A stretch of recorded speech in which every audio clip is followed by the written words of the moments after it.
One of the greatest obstacles to crafting health and wellness is identifying and controlling inflammation. It's at the core of all complex and chronic diseases, and is the driving mechanism that underlies the most common symptoms that people like you struggle to overcome. Join us as we explore cutting-edge science and research to give you the information and tools you need to create the quality of life you want and deserve. And now, here is the host of Inflammation Nation, Dr. Stephen Noseworthy. A couple of questions then. You've been involved in the fitness industry for many years now. What are some of the trends and the changes that you've seen? Because and let me explain what it was like back when I first started lifting. Like I explained when we talked first about the gym at my university, there was the weightlifting club, but there was just sparse supplies. Like the exercise equipment was just sparse. That's all I could say. Back then, pretty much the only information available to people like me who was, wanting to exercise by lifting weights was things like Muscle and Fitness magazine, and Flex was another one that came out. And so I had a subscription to Muscle and Fitness, and I couldn't wait every month for that thing to come out so I could learn what the pros were doing. And, you just kind of take that and try to implement it as best you can. Of course, not knowing that as a beginner, I shouldn't be looking at the workout routine of Mr. Olympia and trying to do that. Like that was kind of silly. Right. But nevertheless, it was for me, it was scarce availability of equipment and opportunity, and it was low information environment. There just wasn't many places to go. And now, it's exactly the opposite. Exactly the opposite. So what have you seen change from your perspective in the fitness industry, not just as someone who has been exercising, but someone who is trained to train other people? Yeah. So I've seen a lot of change, honestly. And I could spend hours just on this alone, but I'll share some of the things that come to mind immediately. I think there have been both change for the better and change for the worse, as pretty much all change in life and in this world goes. So for the better, I think one of the greatest changes that I have seen is the increase in conversation around resistance training for all populations. That's one of the greatest things that I've seen. Resistance training, even for me, having only been in the fitness industry for 10 years now, there has been a massive shift in people of all populations being open to resistance training. And more specifically, doctors being open to recommending resistance training. It's still not quite where I feel it should be, but they're much more open than they used to be. Yes. Before, resistance training was only for bodybuilders. It was only for powerlifters. Yep. It was for people who wanted to grunt and get bulky and take their anger out and be huge, right? It was not for the health of the everyday person. Someone that just wanted to be fitter, wanted to be leaner, wanted to be able to pick up the groceries, lift their kids, put things in the top shelf without shoulder pain. It wasn't for anybody like that. But now we have seen a pretty decent shift. There's still room to improve and grow, but that's one of the best things that I've seen in my time. And the way that I've seen that in the gym is, I remember when I was, again, lifting not too long ago, just first getting into it, you would only find maybe one squat rack if you were lucky, maybe two in the gym. Far more machines than free weights. And I'm definitely not hardcore. It has to be machines or it has to be free weights. I love both for many different reasons. But in the increase in popularity of the fundamental big lifts, your overhead press, your bench press, your squat, your deadlift, your some sort of lunge pattern, you've seen an increase in barbell free weight movements, and therefore an increase in the squat racks in the gym. That alone has been amazing to see. I would say that another great thing that comes to mind, it can be good and bad, is that increase in information. If you want to find something out about a concept around exercise, nutrition, general health, you have the entire world's knowledge in the palm. Pretty much. Yeah. Pretty much. The only thing that you might be missing is some sort of new discovery that's being studied at this current moment, and it hasn't been put in the internet yet. That's about it. Other than that, you have every single piece of information you could possibly have, and you can do a lot of learning in a very short period of time. Well, there's always, and please come back to that, but let me make a comment on that, because now we're, in an environment where we have podcasts like this one, many other people out there. And, the other podcast that I do, which is really designed more for healthcare practitioners, I get an opportunity to talk to people that are doing some of the research that affects what we do in a clinical setting. And so I've had conversations with PhDs in cardiovascular, cardiorespiratory training and VO2 max and so on. And so now we have people who are the ones doing the research in academia being interviewed by people like me, people like any number of other people. And so now there seems to be a bridge between what's happening in academia and what's happening in the real world. And so the gap between what's being researched and then practical application and availability to the masses has been massively compressed because of social media and podcasting. Massively compressed. And so I interrupted you. My apologies. Go back to your thought if you still have it. Yeah, absolutely. No, but real quick, bouncing off of what you said, it used to be, it still is this way in some regard, but it used to only be this massive disconnect at the start being the research findings. And then it needs to go through probably even, and you would know a lot more about this than I do, but a pretty stringent process in the academic world in terms of, is this going to be validated?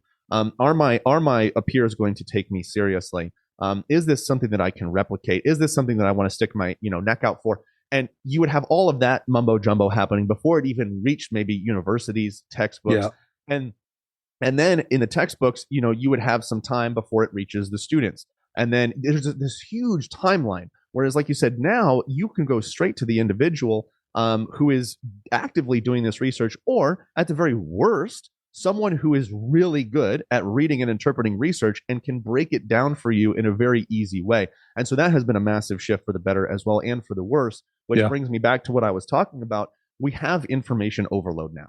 Information is such a good thing, but we have a plethora of it. And I don't necessarily think the abundance is the issue. If I'm being honest with you, I think the issue is our attention span and our willingness to sit down and dive into a topic on a deeper level. I don't know if you've recently looked at somebody scrolling. It is unbelievable the rate at which someone can read something and decide in not even a matter of seconds, in a split second, if it's something that they want to continue reading. Right. The amount of comments that I get on my posts about, hey, the caption was too long. It's like, hey, this would literally take you probably 90 seconds to read. The attention span, our attention span is so short, and mine is too. We don't realize it, or at least I should speak for myself. I don't realize it until I see somebody else scrolling, and I'm able to see it from a different point of view, and I'm like, wow, that is fascinating. That's the attention that we're all trying to fight for when we're creating content. So I think that is a big issue, and the increase in information is mostly from short form media. That's mostly what we're consuming. Instagram posts, reels. I wouldn't even throw blog in there. I would say it's closer to long form, but podcast is one of the few areas where you can really get some true long form content. But most of the time, we're just taking in split seconds of information. And it feels next to impossible to understand what is true and what is not true, what may work and what may not work, because as soon as you get one piece of information, the next time you swipe that finger or within the next 10 swipes, you're probably going to find something contradicting.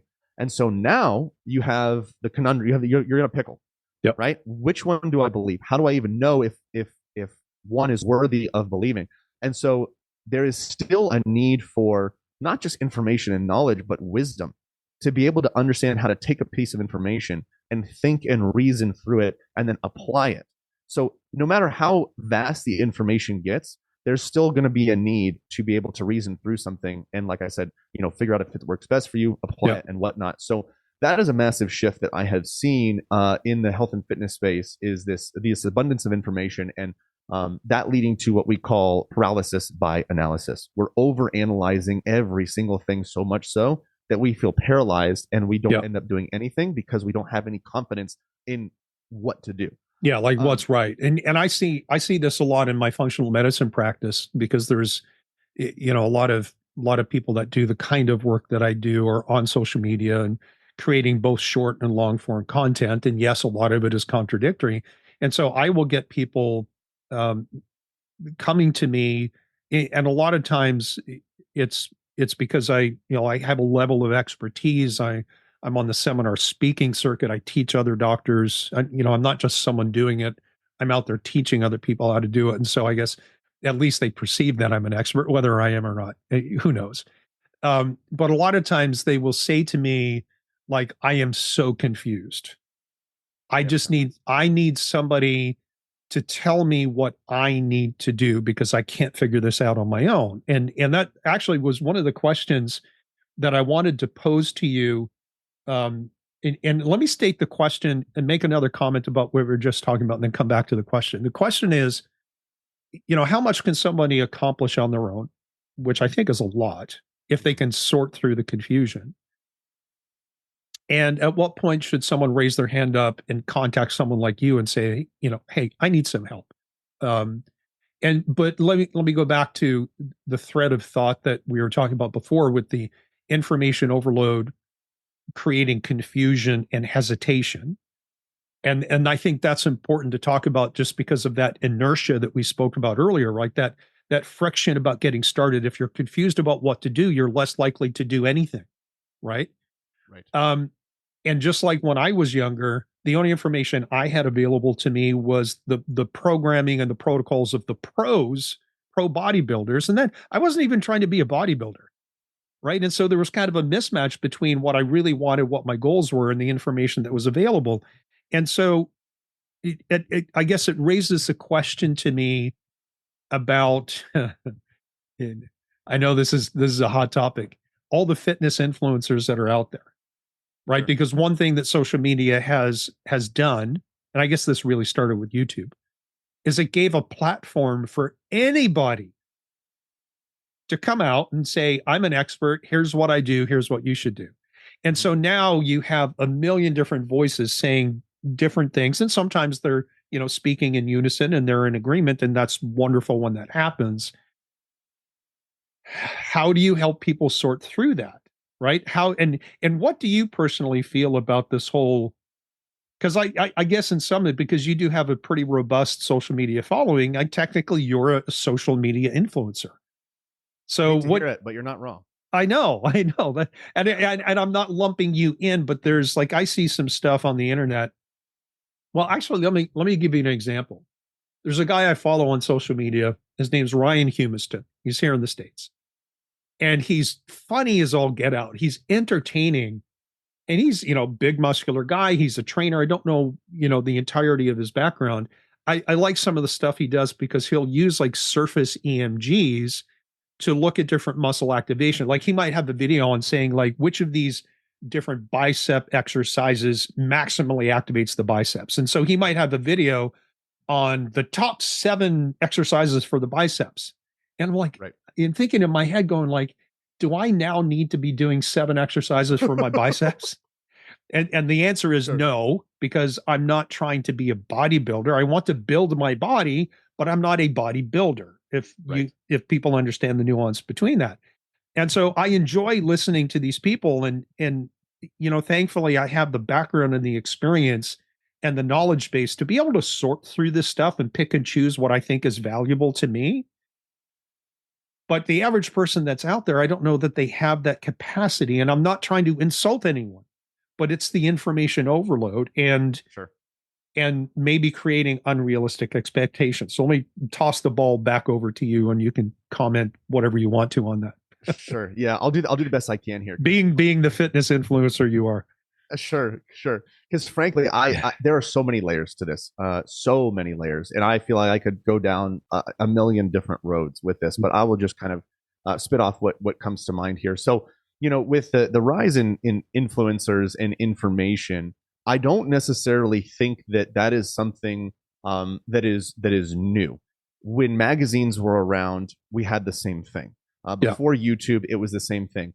Infomercials, same thing. The only difference is the frequency and the abundance of it. So it was always around, but now it is around at a level that is astronomical.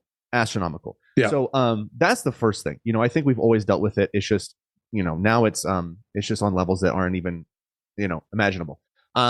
So in terms of going through it, actually, let me take a step back. When you have people that provide information online, it is inevitable that you are going to find faulty information. If you go back and look through my posts that are years ago, you will find faulty information because I thought I knew something and I was wrong. That's how it goes.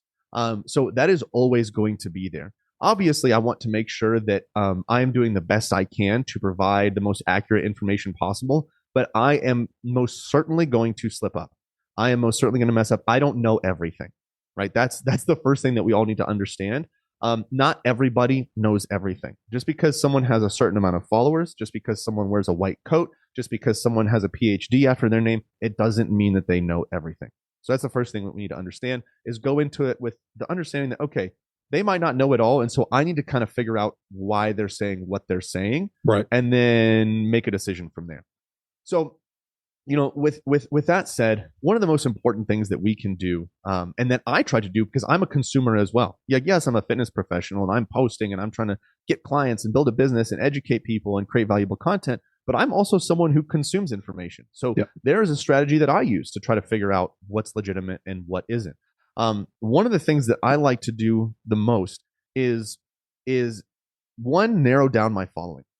Honestly, like, go through your followers, and if there's anybody that you can't tangibly say this person has provided extreme value in my life, just unfollow them or mute them.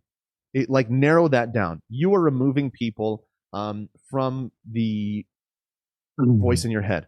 Like, imagine you were in a group you were in a room with a bunch of people, let's say 100 people, and you asked them one question, and every split second somebody else stood up and said, no, actually this, actually this, actually this, actually this.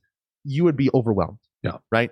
Because that's what's happening on social media. But if you were to remove, let's say, 95 of those people and get 5 people that you know, like, and trust, is there a chance that, one or more of them is wrong? Sure. But at least then you can have more of a dialogue and say, okay, why is that the case? Why do you believe that? Can you explain that to me on a deeper level? And take the time to think through things without 95 other people screaming at you as to, what they feel you should or shouldn't be doing. Right. So wiping your followers or your following list a little, clean, and just figuring out who you know, like, and trust, and sticking to a few people is a massive help. The second thing that I like to do is go to people who aren't necessarily directly doing the research. I mean, I do that, but that's not my favorite. My favorite thing from there is to go to people who are teaching, who are able to dissect and read the research and then explain what that means to coaches and trainers. Because they are helping you take something extremely complicated. If you just try to read a paper on its own, there is a level of knowledge that even I don't entirely have. You have to understand statistics on a certain level, p-values, all these different things to be able to truly understand what a study did or did not say. But having the access to people who are able to take that information and break it down in layman's terms in a way that you can understand, in a way that helps you figure out what that means for you in your life and how you can tangibly apply that, that alone takes care of 90% of the problem.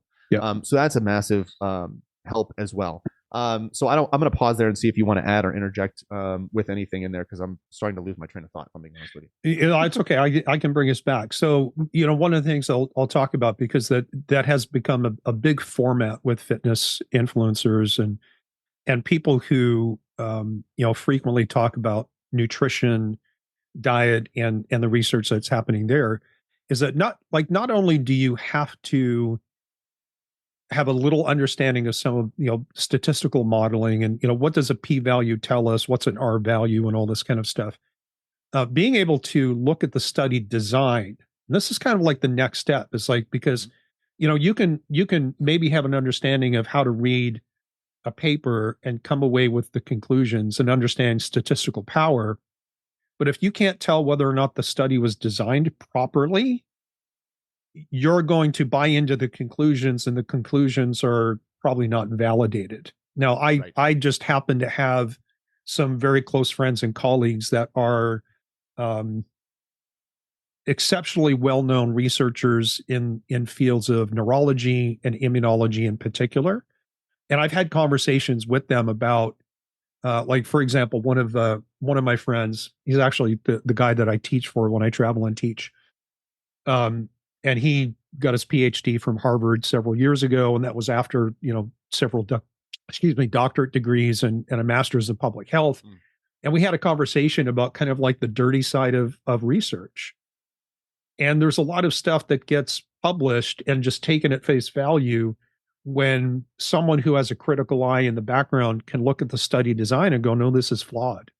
Right. You can't or shouldn't come to this conclusion because you didn't do the study correctly. And so a lot of times on the internet and social media, you have people that sometimes they're not even reading the full research paper, because a lot of these papers you have to pay for, right? Sure. So we have what we call open access papers, which is great. That's always nice to get something for free.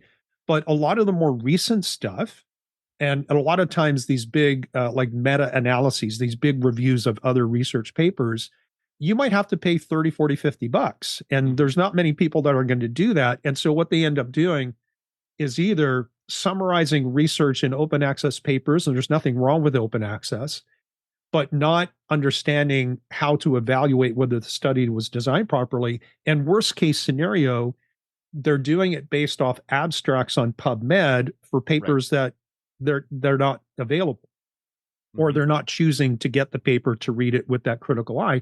And so all they're doing is looking at a 3-line conclusion. We studied this, and this is our conclusion. And that's just available in an abstract, and that's all they have to go on. Right. And so because of the nature of viral social media, one concept can take hold and get spread literally like wildfire across the world. Yes. And I'll say, and you know, I have very specific opinions about certain things. And one of the things that falls into that category is things like, intermittent fasting and autophagy, right? And these things are critically important. But something that I think is probably not very well known is that a lot of these studies on things like intermittent fasting or calorie restriction, autophagy, and longevity, there's very few human studies. Most of them are done on fruit flies and different fungal species growing in a petri dish in a lab. And sometimes those things can port over into human studies or human functions. Sometimes they don't. But these things are being peddled out on the internet as if they're gospel truth, that if you're not intermittent fasting, if you're not doing calorie restriction, if you're not doing X, Y, and Z to promote autophagy, then you're not healthy and you're not going to be healthy. And therefore you must be doing these things. And I can tell you, as a clinician who tends to work with people who are among the sickest of the sick, absent like disease that needs medical care, sometimes intermittent fasting is the wrong thing to do. And autophagy, you know what the number one promoter of autophagy is? Exercise. Exercise. Okay. Exercise. And so, and I'm kind of losing track of where we were as well, because this is a pet peeve of mine. And I kind of have a love-hate relationship with all the social media influencers and biohackers, because I, like you, are a consumer. I'm a provider and I'm a consumer. And I'm smart enough to know that I don't know everything. And I'm certainly willing to listen to anyone who can give me a reasonable argument about something. And so it's, I will listen to people and go, maybe I'll learn something, because I know I don't know everything. Sure. But oh my gosh, like this, there's so much crap out there. Yeah, no, I hear you. And now that you're kind of speaking through this, I'm starting to get my train of thought back a little bit. One thing I wanted to touch on with what you said about the papers and the gospel truth, I think that there is, and I don't know if this has always been the case, but I definitely feel like I saw a rise with COVID, frankly. And no matter what your opinion about how we handled that, doesn't matter. But the point is, I think that really kind of was the gas to the flame. That is, science is absolute truth. When in reality, that's not the case. A scientific paper is simply a conclusion that was made based on a study that was conducted. I mean, it's a very simplified version, but you put these people together, you do these things, you see what happens. Yeah. That's the case. So, for example, you might have I'm trying to make something up on the top of my head. So you might have a group of, let's say, untrained college males, because that's like the number one population that you see, because what college guy that's broke doesn't want to make money doing something with exercise? Right. So you see this group of untrained college males, and they'll do, let's say, one group will do squats and one group will do leg press, and they're trying to figure out which one leads to more quadricep growth. Yep. And calories won't be monitored, protein won't be monitored, sleep won't be monitored. You could look at that and say, okay, well, what does this mean for trained women? What does this mean for trained men that are the same age? What does this mean for what would this mean if calories were equated among the groups? If protein was equated among the groups? What if we didn't monitor rest periods? Well, how does that? You could think of a million different things. Exactly. So all it does is it kind of helps you point in a certain direction, but it's not absolute truth.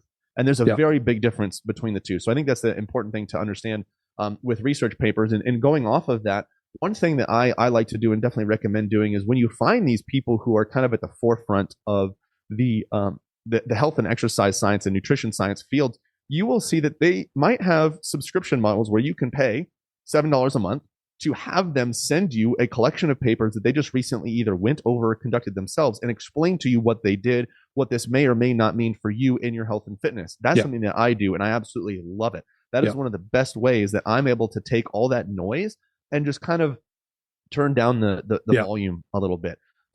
So that kind of speaks to the scientific paper inside of things. With the influencers, there are so many thoughts there. I think that I always want to applaud somebody for trying to hustle. So if there's someone out there that is trying to make extra money for themselves, realize they have a passion for fitness, and they're trying to be the best that they can, but they slip up and provide some false information, totally unintentional, I'm not going to, no, absolutely not. My torch Correct. and run at them and say, shame on you. Of course not. But we do have to realize that there might be people out there just trying to make a quick buck, and they have no idea what they're talking about.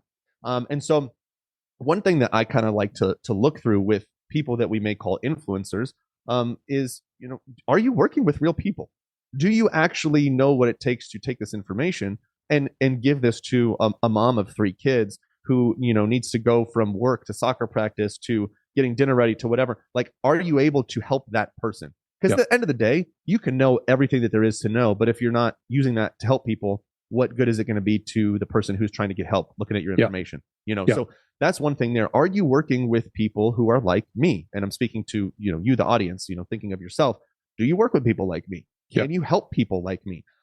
That's a big one. And also just being a curious kid like you were when you were little and someone said, you can't have that. And you said, why? And then they said, because I said so. And you go, why? Same thing there. If they say, hey, intermittent fasting is the key to fat loss, you go, why? And then that question alone leads you to so many different rabbit holes. And if you keep asking why, even 3 or 4 times, you are going to have a massive amount of knowledge on one topic. But if you just said, interesting, and then just kept scrolling, you're inundating yourself with more potential misinformation and confusion. So that leads me to the next point: is you have to find a way to gravitate towards longer form media and go down some rabbit holes and actually take the time to do a little bit of research. And research, I mean, just looking things up and trying to discover what the truth is in order to better understand the concepts that you are being inundated with when you scroll through social media. You have to take the time to do that. Now, this takes me to the next point. I'm glad I wrote things down while you were talking because now I feel like I'm flowing. Good. That takes me to the next point is, when do you decide to hire a coach? That's something that you just mentioned. At what point do you say, okay, I'm going to work with somebody? What I like to consider, well, I'll start with this. I think coaching, whether it's a personal trainer in person, online fitness and nutrition coach, whether it's someone that's going to help you handle your money better, someone that's going to help you learn Spanish, anything, there is extreme value in coaching because you are taking someone who is an expert at what they do and you are putting them in your back pocket for them to teach you everything that they know. Not just get you to your goals, but teach you everything that they know about a certain topic. That is going to have tremendous payoff. That's not only going to be worth it in the short term, but for years to come as well. So coaching in and of itself, I think, is a massive value. Now, it might not be what everybody wants to do. So what I encourage people to consider is, do you want to take the time to figure this out? Do you? And if you don't, maybe that's a good time to hire a coach. Or maybe you do, but you're stuck and it's worth it to you to hire that coach. I think one thing that you need to consider is, all right, let's say that the average coach, fitness and nutrition coach online, is going to cost me anywhere from $500 to $1,000 a month, let's say. If I get to, the 2.0 version of myself, like we were talking about earlier in episode 1, if I get to the 2.0 version of myself, is it worth it for me to invest that to get there? Is it more worth it for me to keep that money and that time and that effort and that energy to stay where I'm at now? For a lot of people, that's a big no. Usually like, no, I'm sick and tired of being where I am. So they're going to pay for a coach and they're going to hire a coach. So that's something that I kind of always want to encourage people to work through, and also to compare coaching to a lot of other things in life that we don't want to take on ourselves. When, most everybody hires a contractor for some sort of remodel construction job. Why is that? Because people have no idea what they're doing. Right. It's the expertise and the experience and the skill. Yes, exactly. Yeah. It's stuff that you could learn on YouTube. 100%. Yeah. You can learn pretty much anything on YouTube nowadays. You can absolutely go on there and go on YouTube and figure out what it takes to do the perfect example. We're going to redo our patio. I'm not going to figure out how to do it myself, right? It's not important to me. I would rather budget for it to be able to have somebody that knows better than I do and can do a better job than I can in a shorter amount of time than I can, in order to pay for that. So we're going to do that, right? But if I was somebody where it was really worth it to me, maybe I have the time on my hands, or I was willing to allocate my time towards that, maybe I would keep that money and learn how to do it myself. But that is just, I'm not doing that, right? Maybe you're in that same position where you're like, shoot, you know what? I'm a busy mom or dad. I've got these kids to take care of. I've got a job to maintain. I do have the time to work out and make food here and there. But the extra hours that it's going to take each week to really break this all down and learn and figure out how to apply it for me and figure out how to adjust things and change things, I don't know if that's there. I would definitely say look into, getting help in some regard. It reminds me of this meme that I saw, and I don't remember if we talked about it at coffee the other day, but it was this meme I saw, and it was from some sort of dad page. I love the dad pages, and they were, it said, why would I pay the plumber $200 to come over here and do it in 30 minutes when I can do it for free in 4 months on my own? That's right. It's the same kind of concept. So true. You might be able to figure it out. Yeah. It might take you a lot longer. And you definitely can. You can do a lot on your own. And I know that kind of was one of your other questions. You can do a ton on your own. We, like I said earlier, human beings are amazing. We are amazing creatures. We can do amazing things, and we can, it's unreal what we can do. You can absolutely transform your body, get healthier, get leaner, improve your blood markers, all that stuff on your own. Do you want to take the time to figure out? Do you want to take the time exactly and work through the obstacles and that's one of the things I love about a coaching model is that it's essentially a shortcut. Yes, it's a shortcut to effectiveness and efficiency. Is really what it is. It's a major shortcut, and it's confidence. It's confidence too, knowing that like, okay, I'm doing what I'm supposed to be doing. I'm doing what's going to work. And God forbid it doesn't for a week or two. I've got someone that's an expert on working through those obstacles and figuring out why it's not working. Because most of the people that come to me are people who are stuck, whether they're stuck with discipline, stuck with motivation, stuck with the fact that they're, working out relentlessly, but they're not seeing any body composition change. Probably what it takes to see that change. Like if you're trying to lose body fat and you consume health and fitness content, you probably know that you should be consuming less energy than you are burning to lose that body. You probably know that. But the reality is that knowledge isn't helping you right. So there is something deeper going on that you aren't aware of that someone else is, that, they can help you work through that obstacle and figure out in a far shorter amount of time, like you said, a shortcut, what it takes to move past that and finally get to where you want to be. So let's switch the conversation and try to get a little bit more practical. In your opinion, what's the least amount of time and effort that somebody can invest into an exercise program to expect some kind of results that actually are going to make a difference, right? Because you can paint that spectrum all the way to what's the minimalist approach to how do I become Mr. and Ms. Olympia on the other end, right? Right. And most people are not wanting to do that. Most people are, oh, you know what? I just realized in our first episode, I was going to share with you how I kind of spell out setting goals with people. And I like alliteration techniques, starting things with the same letter. So I lay out for people like generally categories. What people are looking for fall into one of three categories: form, function, and freedom. So form is about physique and body composition. Function is about having the physical capacity to do your routine daily activities, to do your recreation, and also to have something left over if there's a crisis. And then freedom is about aging independence, like being able to still take care of yourself and engage in life as you get older, right? Because frailty is a big issue.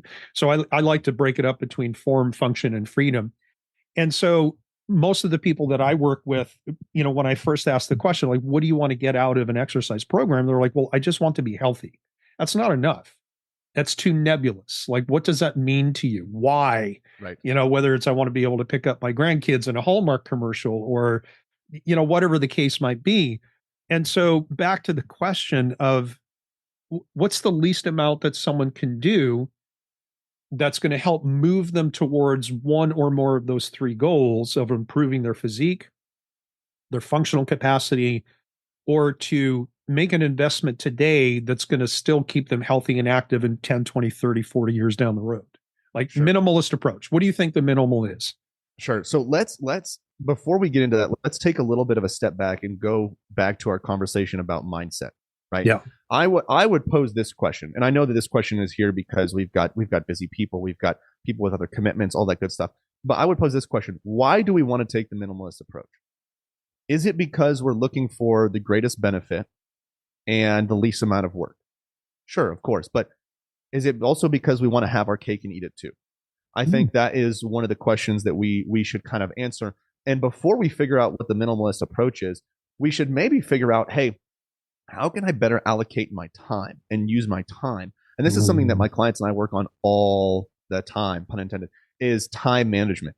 Yeah. Oftentimes heck, you can ask 9 of 10 people how they're doing, and they will all say, I've been busy. Yeah. They don't say I'm doing well. Things are great. Things are actually really tough. Yeah, busy. Yeah. What the heck does that mean? And so we always want to figure out how to better manage our time because we have far more time on our hands than we think. We are just spending it in ways that we don't even realize. So that's the first thing I kind of want to encourage people to think about on their own is do a time audit. Like, why do you feel you only have 20 minutes? Is there 40 minutes somewhere that you are missing, or an extra 20 minutes to make 40 minutes that you're missing? Probably.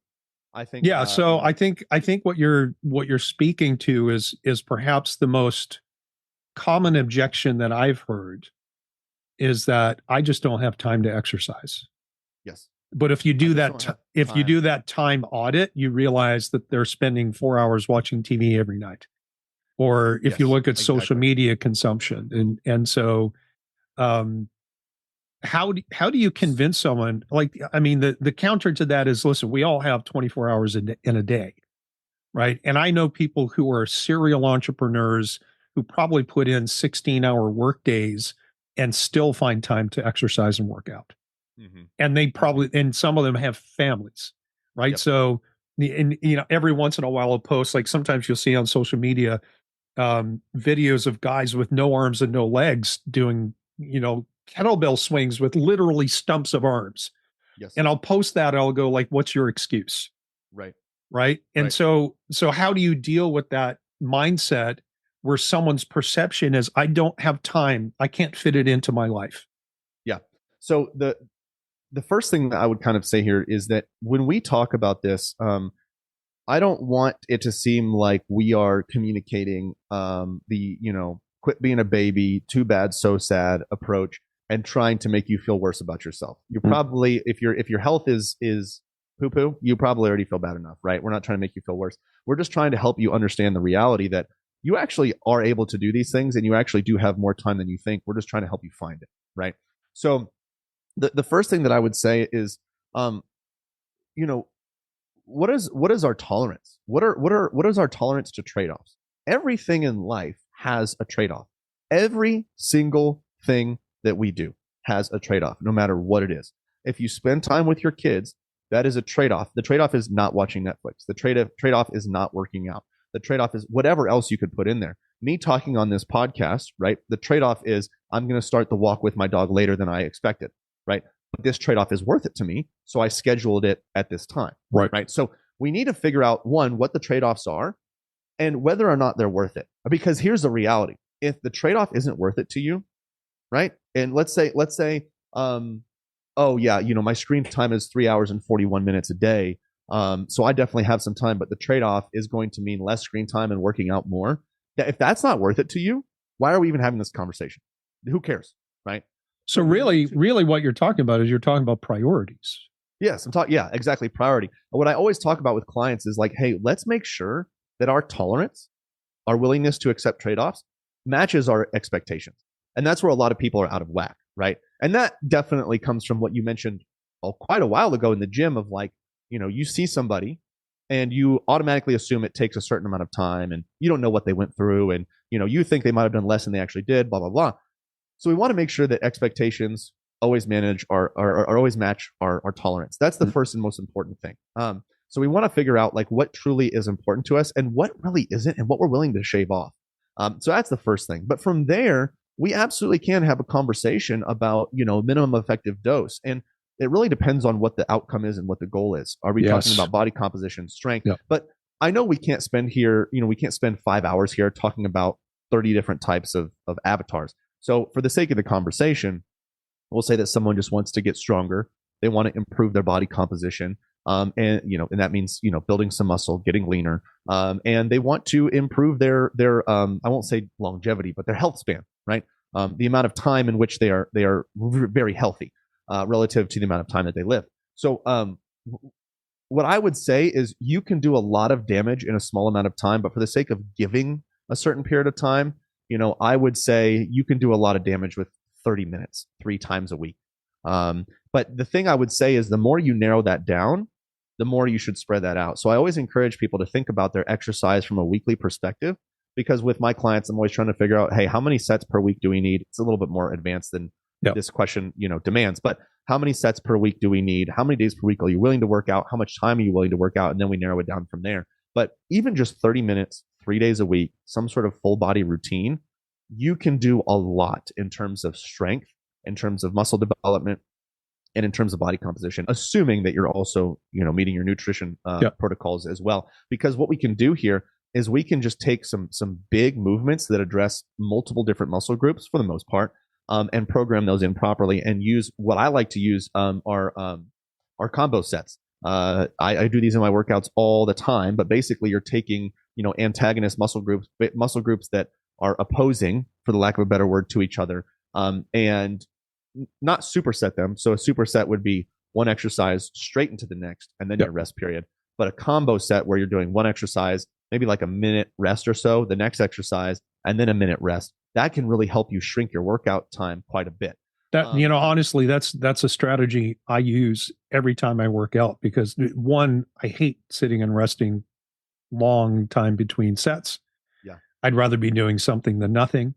And so I typically do these compound, or I still call them supersets, but I try to wait, 30 seconds to a minute between, say, doing a bench press and a pull up or something like that. Right. Yeah. And it's a great way to shrink that time down, or be able to do the same amount that you would maybe in 45 minutes or so, 30 minutes, which can make a big difference.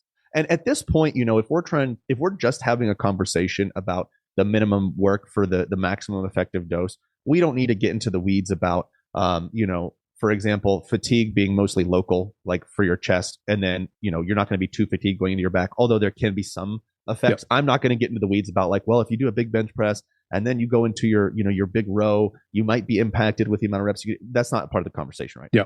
We're just trying to get somebody a little more advanced. Yeah. Yeah. We're just trying to get somebody to exercise regularly. So, to kind of break it down a little bit more and make it clearer for the listener, I would focus on 4 or 5 major movements. You have some sort of pressing movement, and this can be, some sort of vertical or horizontal. So, a vertical would be like an overhead press or a bench press for horizontal. And then you have, and horizontal meaning like you're pushing out in front of you versus over your head.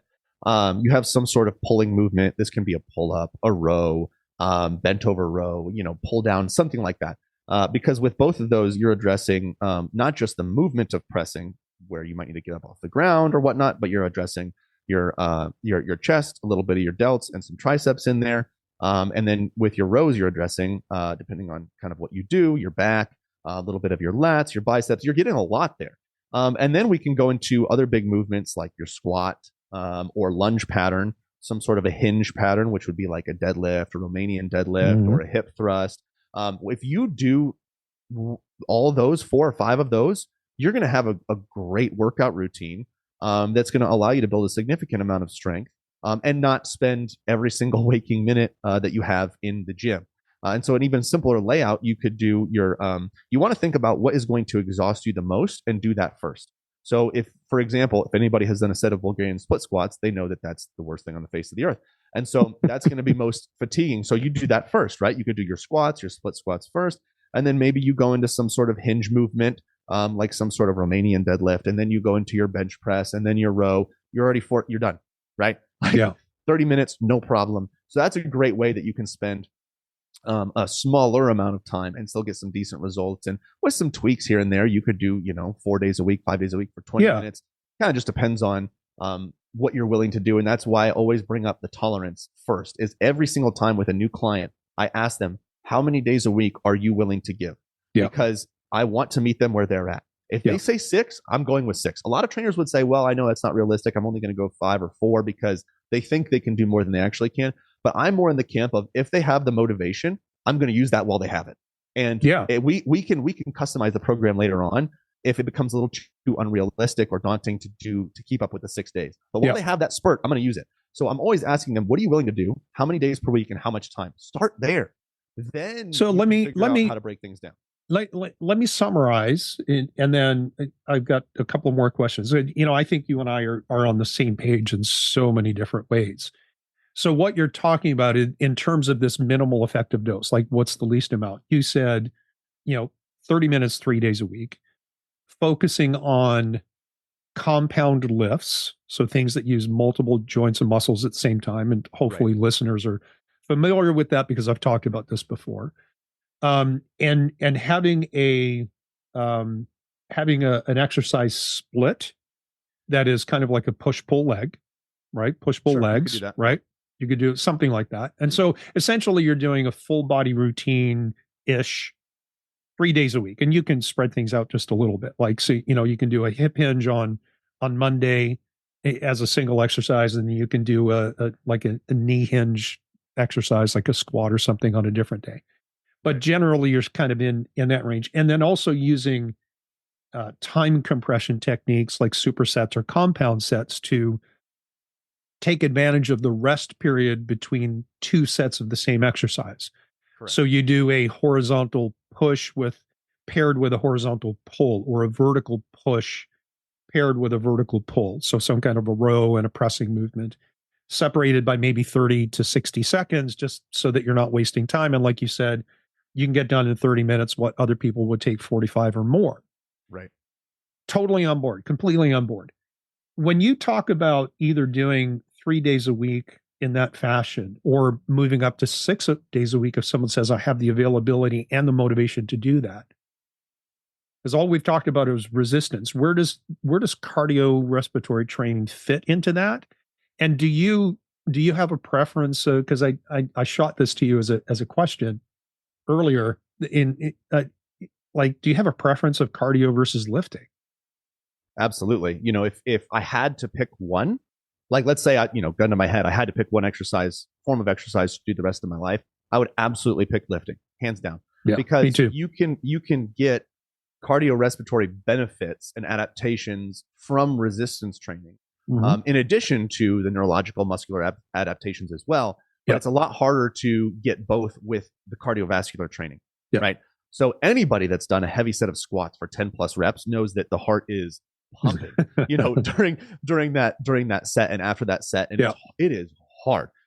However, when you're doing a sprint, you're not going to get that same effect when it comes to overall strength, muscle. And so if I had to pick one, I would absolutely pick resistance training. But we don't live in a world where we have a gun to our head, ideally.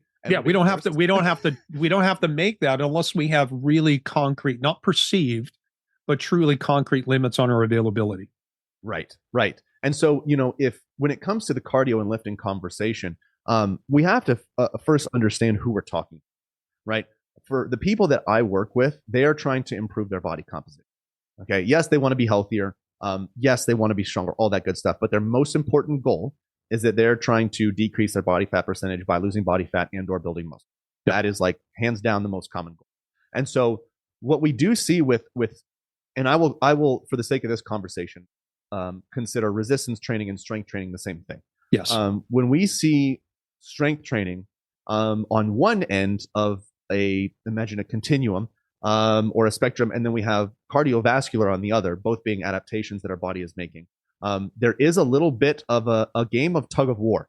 They're two, I don't necessarily want to use the word conflicting, but they're two completely different adaptations. Generally speaking, the more you ask your body to be better at one, the harder it's going to be better at the other. Right. That doesn't mean that you can't improve both, but I like to think of it, a very rough analogy, because I can't think of a better one off the top of my head, is, watching Netflix and studying, right? You can, and by the way, kudos if you can do that, but you can do both. Okay. But if you just watch Netflix, you are going to really be present with the show or the episode or the movie or whatever it is. If you just study, you're going to be a lot more present. You're probably going to grasp a lot more. You're going to learn a lot more. If you do both, you might do both okay and get a little bit better or more experience or enjoyment out of them both, but not ideal. So with strength training and cardiovascular exercises, it's somewhat similar. And because with body composition, I am trying to improve someone's muscle mass and their overall strength, I really want to make sure that we're prioritizing resistance training and we are not taking away from that with too much cardio. So I like to use cardio, again, strictly for them, if someone wants to and they enjoy it, or if we absolutely need to because for some reason or another, I don't want to take them any lower in calorie or increase their energy deficit by reducing calories because we might be, closer to a potential nutrient deficiency or whatever, and I want to make up for that with cardio. I have yet to do that in so many years because most people are not trying to compete on stage. I don't work with those types of people. That's usually when you'll see that. That's the only time you're getting that low in calories. So I never have to do that. So most of the time it's people that enjoy cardio and they want to do it, especially for people who are coming from a background of nothing but cardio. They hate resting in between sets. Maybe they just used to do Peloton. They did Orange Theory Fitness, but they need to do some traditional strength training and they just miss that cardiovascular feeling. So what I'll do with them is, in an ideal scenario, we see that there. So let me take a step back. We see that there is a little bit of an interference effect with like concurrent training. Right, you have the more you focus on cardio, the less you're able to improve your strength, and vice versa. So there is a little bit of an interference effect. So I want to minimize that with them. So with them, I'm going to have them do cardio as far away from their lifting as humanly possible. Ideally, that's just on days where they're not lifting.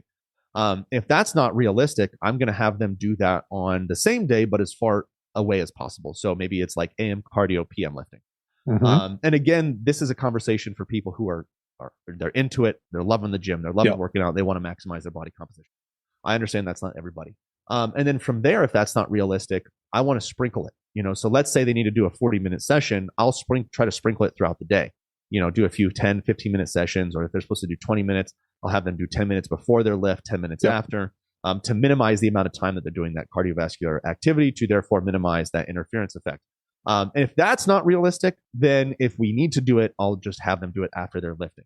Now, for someone that's just trying to improve their overall fitness and their overall health, I still think that's a very good framework to follow, but just focus on when you can do it consistently, right?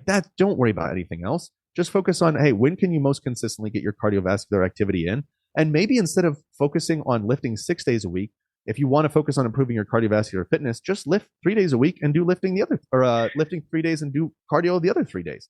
Let me different options. Let me connect that to something we talked about earlier, which is the danger of hearing something that's really best suited for a professional athlete, for example, and thinking that that's the way you need to do it as well. And I totally hear what you're saying about the interference effect.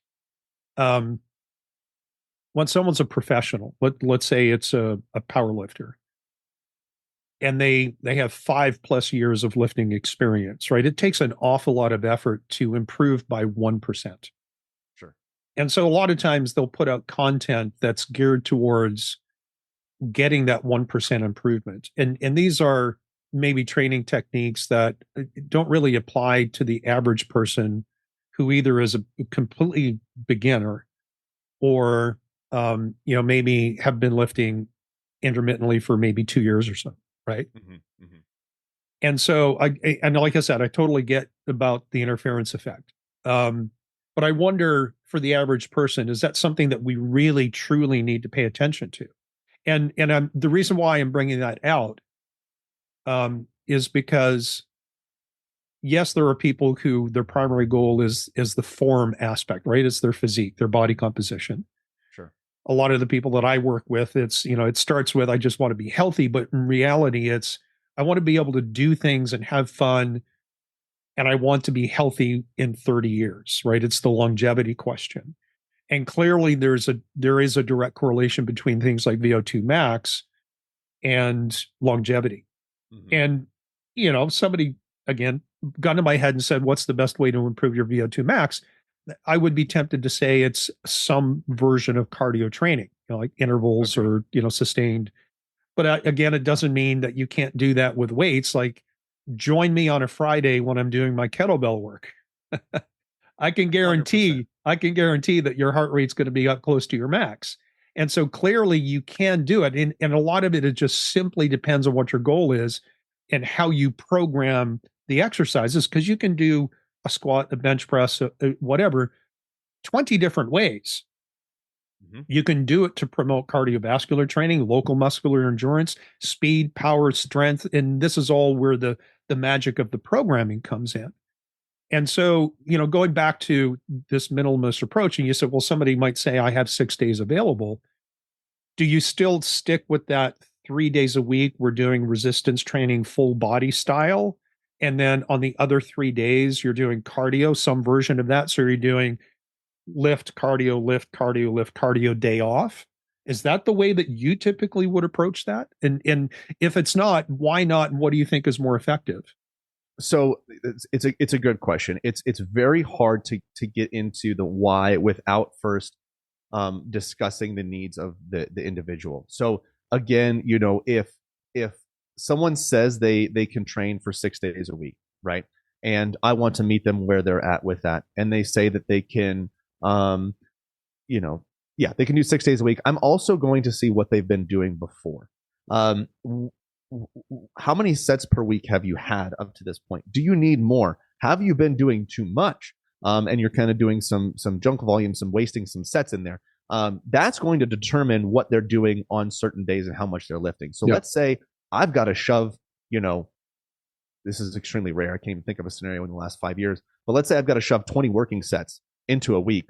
All 6 of those days we're going to be lifting for sure, because I can't have you in the gym for 2 hours every single day. Your recovery is going to be awful. You're going to hate it.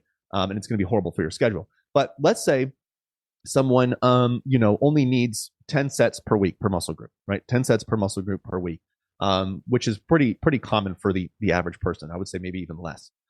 Absolutely. I would still stick with those 3 days a week of full body. And then I would do 2 or 3 days of cardio, outside of those lifting days. Yeah. Only if that's important to them. Yeah. Right. Only if that's important to them. If they were to say, I only have 4 days and the cardio is important to them, I would still do the same thing. I would do 2 full body workouts, because we see that the more frequently we train a muscle group, generally the better the adaptations are. And the better our recovery is, because we don't have to do so much in one session. We can spread that training volume throughout multiple sessions, training volume meaning sets per week. And so even if it was 4 days a week, I would still do that. I would have 2 full body workouts and 2 cardio days. And just have them spread out, because I also, think that I would argue, I should say, that it's helpful to have them spread out, even if we take away all the physiological stuff and just think about the mental stuff. If someone really enjoys their resistance training and they enjoy their strength training, and they're going to be able to better focus on what they're doing with their strength training and be mentally present with that. And then the next day have a completely different focus and be mentally present with their resistance training. Shoving both together is fine. I'm not going to sit here and say you absolutely cannot do that by any means, but they can just feel a lot more digestible when you have them on different days. And it also creates a routine and a habit and a rhythm of just going and being physically active on a more frequent basis. Right. So that's another reason I would do that. I don't know if that really clarifies or answers your question, but that is still how I would. I think one of the challenges in answering questions like that is that, the answer quite often is dependent on someone's why, what their goals are. And so there's no pat answer to any of these questions. Like always do this. There's which is why I think it's so important to be able to either sort through the mass amount of information that's out there on your own and be able to turn that into something practical, or to make the decision to reach out to a coach like yourself, and kind of get a starting point. Because I would imagine that when you train people, part of your goal is not just to walk them through a program that you've created, but to teach them the concepts and principles that ultimately at some point they can cut the umbilical cord, and maybe touch base with you in the future if they get stuck or if their goals change. Is that an adequate way to describe it? Yeah, exactly. That's, think of climbing a mountain. Maybe you're climbing Mount Everest, right? And you hire a guide or a Sherpa. I'm the Sherpa, right? I'm the person I'm not putting you on my back and lifting you up. I'm not doing the workouts for you. Yeah. I'm the person that's walking by your side. I might help set up camp. I might help set up the workout program and all that stuff, but I'm also teaching you along the way and saying, hey, this is why we're doing what we're doing. We're doing these exercises here because this is important to you. Yeah. We're doing this many sets because this is how much time you have. We're doing this much rest in between sets because you need to recover for this, this, and this. And so I'm explaining that whole thing to them, like you said. So at one point, they can cut that umbilical cord and then go on their own and revisit if they get stuck or have a new goal or whatnot. Yeah. And I also provide a ton of course curriculum just on random subjects that they might encounter on social media or the internet or whatever, on a plethora of different things to help them understand what actually is going on and what it may or may not mean for them. And touching on that too with the umbilical cord is, I think we put a lot of pressure on ourselves to be able to go through a coaching program and then have as much knowledge as the coach does and be able to do that entirely on our own. Is it possible? Sure, of course. Do I want to make sure that my clients are self-sustaining? Absolutely. I don't want them to just blindly follow something and then not have any sort of idea how to be healthy the rest of their lives, or instill those habits with their loved ones or their family or whatever. But I'm also not going to shame somebody if they want to have a coach the rest of their lives. I mean, if you want to have access to that type of knowledge and information and help and advice for the rest of your life, that's only going to help you. Yeah. Right? And so I had this conversation with a client the other day. She goes, I've been doing this for a while now. Like, do you think I'm like super dependent? I was like, no. Like you and I both know that you could go and do this on your own right now. Yep. But you keep coming to me with questions because you want to learn and you want to soak it up. You want to keep growing. Yeah. So why wouldn't you open yourself up to that? It'd be, going back to the construction example, it would be like, me hiring the contractor and be like, okay, teach me what you're going to do. Yes. And then, so I can do it for the rest of my life. I don't want to do that. I don't want to. Yeah. If I did, maybe I would do that with him, but I don't want to do that. Right. Yeah. And it's okay if you don't want to do that. And it's okay if you want to work with somebody and have somebody's help, the rest of your life. So, although that is always my intention to help someone be extremely self-sufficient, I'm never going to be opposed to somebody, wanting that type of accessibility and knowledge and information and help, for years and years to come. So yeah, I know that you don't have kids yet, but it's kind of like teaching your kids how to ride a bike, right? There's a point where you're walking alongside of them, holding the bike as they're pedaling, and at some point you take the hands off so that they can do it on their own. And sometimes there's that kind of like awkward in between phase where they pedal a few times, then you need to grab the bike again. But eventually they get it and they straighten out and they're balanced and they're safe and everything's fine. So Adam, talk to me about your online program, because I know that you said that you started out training people in person and then you made the transition to an online platform. And I think you train people exclusively online. And I will say to you, like we talked earlier about trends and changes in the fitness industry. Mm-hmm. One of the big things that's changed is the availability of cameras. And, I can't, there's not been a gym I've been in the last 5 years or more where someone somewhere was videotaping themselves doing an exercise. Right. Now, you never know why they're doing it. It could be so they could post on their own social media. It could be like there's a couple of guys that are power lifters at our gym, some of the young guys, and they'll be videotaping their technique so that they can go back and look at it. And I know sometimes these guys have online trainers that are coaching them in powerlifting. And so they're sending videos to people. So, I mean, is that something that well, I guess maybe the better question is, how does the whole online personal training thing work? And how does somebody know, well, that's something that's going to be valuable to me? Sure. So let me go back a little bit and talk about why I switched, and why I didn't stick with in-person training. So when I was training in person, like I mentioned earlier, it was a great way for me to have a job, to help people, and to find purpose and value, like while I was in college, while I was quote unquote figuring out my life and career. Ended up falling in love with it and decided I wanted to do it long term. But I got to a point where I realized, okay, if I wanted to be able to ideally, hopefully one day, raise a family and be a provider, I would have to book myself from 6 a.m. or 5 a.m. whenever the gym opened, all the way till 6, 7 p.m. straight, no breaks. And at the time when I was 19, 20, 21, no problem. Whatever. I'll just grind my way through it. It's no issue. I didn't have a girlfriend at the time. My wife and I hadn't met. It was no issue. But I was like, okay, this is not a long-term solution. And I had a friend, not a friend, more so a mentor at the gym, and he was in that situation. He had a young girl, and I said, hey, when do you hang out with your daughter? Because he would come to the gym at 3:30 in the morning and train himself, and then train his first client at 5, and then his last client would leave at around 6. I was like, when do you hang out with your daughter? And he was like, about 30 minutes, and then I go to bed at 8 p.m. When I get home. And I was like, nah. No, thank you. So that was one issue that I was having at the time. The second issue I was having was from a client perspective. I would have a client come in and see me for that hour, and whether it was 1 time a week, 3 times a week, 4 times a week, I would see them for that 30-minute or hour block, and realize there are however many other hours in the day that I'm not seeing them. I don't know what is going on. I'm not helping them with their nutrition. And though I maybe could have it to a certain extent at the time, I wasn't being compensated for it, nor did I have the time if I was training a bunch of other clients at the same time. So I felt like I was really doing, frankly, the clients more of a disservice than a service. Not that in-person training is a disservice inherently. I think it has a ton of value, and I always recommend that certain people go to in-person trainers. So I made the switch because I wanted to be able to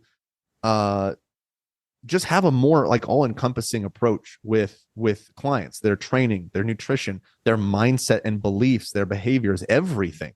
And online training was the way for me to do that. So I started online training, and really what it looks like is what I like to tell people is imagine having a trainer and nutritionist basically in your back pocket, that is in the form of a mountain Sherpa that is trying to help you get to Mount Everest, really. So what the process, really looks like is someone will come to me, we'll have that conversation like we talked about in episode 1, I think, about, really figuring out what the goals are and why they're important. We'll have that discovery call or strategy session, like I call it. And in that call, I'm really trying to figure out, is this a good fit for you? I can't work with everybody. And there are people that other coaches and trainers are going to be able to help better than I can. And so if I truly care about the health and well-being of that individual, I am going to work with them if I feel I'm the best fit, and I'm not if I don't. And so I'm trying to figure out, what do you truly need? And if it's a good fit for me and it's someone that I work with, which usually is, like I said, people who are doing something to some extent, and just aren't seeing the results that they want. And usually those results are body composition focused. So they'll come to me, and let's say, they're ready. What we'll do is we'll look at their goal long-term. We'll get baseline numbers, as far as DEXA scan, body composition, all that stuff goes. Look at lifestyle, look at days per week they can train. Basically everything from the minute they wake up to the minute they go to bed. I'm trying to figure that out and identify the easiest things to tackle that are going to yield the greatest change, so we can begin getting some wins and get that snowball rolling.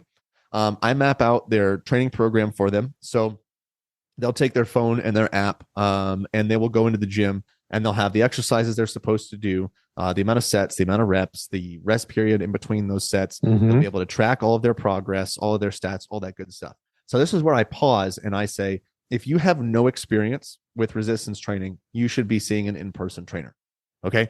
Absolutely. I think someone who is completely green, that is maybe even a little afraid, maybe you're not afraid of resistance training, but you just have never done it, having that immediate feedback right there and someone with you to help you do it safely is going to be far more valuable than coaching online. But if you're someone who has some experience in the gym, it could be a great fit. So we put all that together. And they're able to and encouraged to send me videos of them, doing the exercises. One of the big question marks that I had when I was transitioning was, am I going to be able to cue and give feedback as well as I could in person?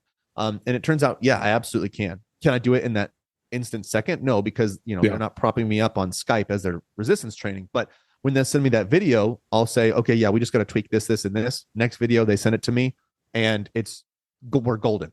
And one of the pieces of value that I've seen in that is having the experience of training in person. If you're going to hire an online coach, trainer, whatever you want to call them, I am a firm believer in them having previous experience in person.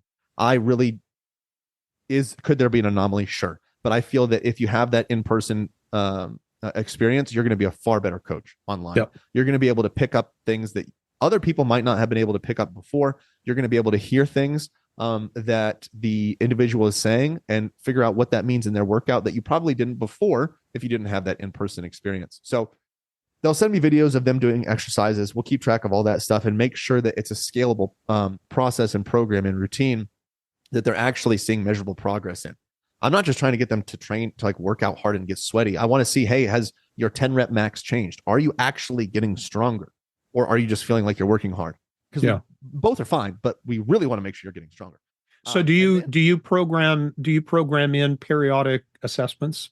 Do your 20 rep max, do your 12 rep max, or whatever. Most of the time I don't.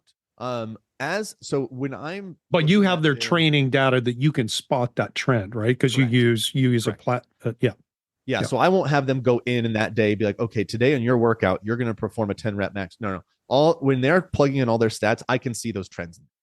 So I'll be able to pick up pretty quick if they're not progressing well, or as they should be. And I educate them on all sorts of progression models that they can pay attention to that are really easy for them to understand when they're in the gym. For example, if I did this amount of weight for 10 reps last time, that means I should do this much for 10 reps this time. And so even in that moment, they can see whether or not they're progressing. And then we can and so just to clarify for people listening who might be interested in this model, you and people like you use software that allows them to download an app. They don't have to pay for the app. You load their program into the app, and they use the app to go through their program, record all their numbers, and you get to see that on your end. Right. And they have the benefit of also being able to record a video and send that to you and all that kind of stuff. Yep, absolutely. Yeah. And that's another massive trend change, because huge. It used to be spiral bound notebook. And a pen and just writing everything down, if people did that at all. Yep, exactly. And I have some clients that still enjoy that, but then at the end of the day, they'll take their numbers. They don't want to have their phone when they work out, so they'll just take their numbers and put them in the app afterward, which is totally fine. But so that's the part that we focus on with the training program. In the nutrition, again, I could go through a lot of this in great detail, but essentially what we're trying to do is reverse engineer that process and say, okay, you're trying to get to X% body fat in this much time. Here's what that's going to take. So we're looking at calories, we're looking at protein, we're looking at fiber. A lot of people will say, do carbs, fats. That's good and well. But in my opinion, that is spending a lot of time, effort, and energy on things that are barely going to move the needle. I want to look at calorie intake. I want to look at protein intake. I'll set a minimum fat target because it's so important for hormone function and brain health. I want to make sure that they're not, severely going under. But if they're hitting a protein goal that is challenging, they're usually not, because so many sources of protein also have fat in them. But I will set that and just say, hey, FYI, try not to go below this.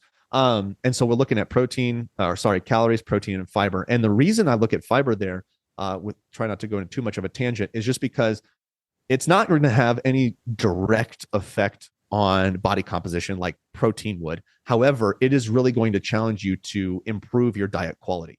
It's really hard to find fiber in a lot of highly processed, hyper palatable foods. So by focusing on a fiber goal through whole natural foods, it's a really easy, I'm going to use this word, it's not the right word, but hack to improve your diet. So we'll focus on those three goals, and they'll be tracking those things over time. So they learn how to track their food. They actually learn how many, calories are in different types of foods, how many grams of this, that, or the other is in a different food. And so they'll track that over time. And I have them track that because I need to see are they doing what's required to reach their goal? Because that's the reason they came to me. They were stuck. And 9 times out of 10, they're not tracking their food. So that's a big part of it. So we'll track their food and we'll see over time, are you matching the expected rate of progress that we set from Jump Street? So we'll put everything in a calculator based on their fat-free mass, their body fat percentage, all that good stuff, their activity levels, what they're willing to do, what they're not willing to do, and say, okay, each week, estimated, of course, you can't predict it perfectly, but estimated, this should be our rate of loss, especially if they're trying to lose body fat. Are we seeing that trend on average over the course of a few weeks? If yes, great. Everything that we're doing is right where we're supposed to be. If not, we can go to every single thing that we're doing and figure out what's off. So for example, I had a client not too long ago where she had a few weeks in a row of her average weight being the same. So we looked back and we saw that a few of her entries were just measuring cups or tablespoons or whatever instead of grams. And so we were able to see, oh, okay, maybe we're off. Maybe we think we're in a greater deficit than we're actually in. She starts doing all that again, and bada bing, bada boom, results start happening. Exactly. So that kind of goes back into the value of having that coach, is having someone that is able to be emotionally removed from the situation and see what you're doing and what you're not doing and say, okay, this is where the discrepancy is. This is all we need to do to adjust it. And you see the results from there. So I'm able to see in the same software everything that they're eating, drinking, consuming, as long as they're being upfront and honest with that, obviously. And then the third pillar, aside from training and nutrition, that I really focus on is tracking progress accurately. So we're looking at average weights. We're looking at body composition tests. So our average weights are going to help us keep a very frequent finger on the pulse of our progress. A lot of people will use the scale and they'll get frustrated because they weigh themselves on a Monday morning and a Thursday evening after margarita night. And they're two huge discrepancies, and they'll say, you know what, screw it, this isn't working, I just give up. The popular advice right now is to say avoid the scale. I used to tell people the same thing, but the reality is the problem isn't the scale. The problem is our ability to use it wisely. So I have them do average weights where we're weighing very frequently and we're just taking the average to try to reduce those fluctuations as best as possible. And so they're able to see that trend over time and see, oh, there is a direct benefit from what I'm doing. And then obviously we see those body composition tests as well, because we might see, okay, great, we lost 10 pounds, but 10 pounds of what? Oh, sweet, you lost 12 pounds of fat, you gained 2 pounds of muscle. Fantastic. Exactly. Yeah. So context is everything. Context, exactly. So that's kind of that third pillar that we focus on. And then from an accountability perspective, that's another huge value that coaching has. We're in frequent communication. We have calls on a regular basis, and they're also a part of a community with other people in the coaching program that are doing something similar. Everybody has their own process, their own program, their own system that they're following. But just like the gym that we talked about earlier in episode 1, these are people who are pursuing the same thing in some way or another. And so it's great to have camaraderie and a group feel to that. So we get them in there as well. So that's kind of a lengthened overview of what the online coaching kind of looks like. It's nothing, I'm not going to sit here and say it's a trick up the sleeve. It's just a very effective way to incorporate all the things that people are missing and have accountability with that as well. One of the things that I like is, we talked in the first part of this discussion about how you can go to a gym and just observe, and you can tell who knows what they're doing, who doesn't. You can do the same thing with the personal trainers that might be employed at the gym. You can spot the good trainers and the ones that aren't, and the trainers that probably aren't worth their salt are the ones who are standing by a machine that their client is using and looking around the gym, not even paying attention to what their client is doing, or in a conversation with somebody else. Scrolling on their phone. Don't even get me started. I know it's terrible. And so, I really just kind of want to encourage anybody that's listening who, might have, like we've talked a lot about the different obstacles and inertia to get going, but if you're listening and you feel like having a coach would be beneficial, which I highly, highly recommend. The cool thing is that you're not limited to the pool of trainers that are at your gym. And if you don't want to go to the gym or don't have a gym available to you, I have some clients that live in remote areas that there are no gyms, and all they have is, some dumbbells or even just body weight stuff. Like, that doesn't mean you can't have a trainer, because there are people like you. As long as you have an internet connection and can download an app, you can get all the expert guidance that you want. Yes. So in prep to close this episode in this 2-part series, how long is a typical beginning program with you? Like, is someone making a commitment for 6 weeks or 6 months? Like, how does that work? Just to kind of give people some things to think about, that if they're chewing around the idea of reaching out to you, what can they expect in that term? Totally. So I always tailor things to the individual, from the timeline to the program to the nutrition, literally everything, to the accountability. However, just to give an answer, I would say generally we're looking at a 6-month time frame. 3 months is a good amount of time to get some initial wins. The reason I like to do 6 months, if it makes sense for the client, is to take the time to get the results, learn how to maintain them, and then start to wean off the protocols that it took to get them there. So for example, maybe learn how to maintain their new body composition without tracking every day or without tracking everything. So 6 months is a very good time frame. But again, it does depend on the individual. Yeah. And it reminds me of something I heard. This is back when I was involved with CrossFit. A guy named Chris Spieler, who was one of the big names early in the CrossFit days. He always said, building capacity takes time. Mm-hmm. Right. And so, you can hop online and download anybody's 6-week program. I mean, those are available everywhere. Yep. But, and I always tell people, listen, if you are consistent with a reasonably well-constructed routine, you will feel different in 3 weeks. People will start to notice a difference in about 6 weeks. But you can work out for a year or more before you tap out these newbie gains. We haven't even talked about newbie gains. Right. And the tremendous advantage people have as they get started. If you're new to this, you have so much advantage over someone who's been lifting for 5 years. Yeah, because they have the field day. Like, it's almost like you can sneeze at a barbell and something's going to change. Yeah. And maybe that'll be a topic for a different conversation. But listen, I really, really appreciate the time that you've given us. How can people reach you? And we will put links to all your social media in the episode description, but how can they reach out to you?